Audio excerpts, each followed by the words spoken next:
اللہ والصلاة والسلام علی رسول اللہ اما بعد۔ سنن ابن ماجہ کا عنوان نمبر 17 اور یہ ابواب الاضاحی کا آخری عنوان ہے۔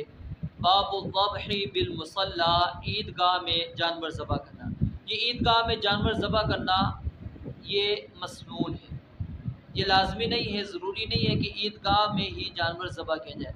اصل میں عیدگاہ میں جانور ذبح کرنے کی حکمت یہ ہے کہ وہاں پر غرباء، فقراء سب لوگ موجود ہوتے ہیں، اور وہاں پر گوشت کو تقسیم کرنا کیا ہوتا ہے، آسان ہوتا ہے کہ آپ وہاں پر آسانی کے ساتھ غرباء فقراء کے اندر گوشت تقسیم کر سکتے ہیں۔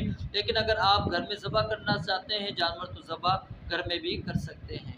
عبداللہ بن عمر رضی اللہ تعالیٰ عنہ سے روایت ہے کہ نبی علیہ السلام قربانی عیدگاہ میں ذبح کیا کرتے تھے، یعنی آپ علیہ السلام کی جو قربانی عیدگاہ میں ذبح ہوتی تھی، ایک حکمت تو یہ جو میں نے آپ کے سامنے رکھی، اور دوسری حکمت یہ تھی کہ صحابہ کرام کو طریقہ بھی سکھلانا مقصود تھا کہ جانور کو کس انداز سے ذبح کیا جاتا ہے۔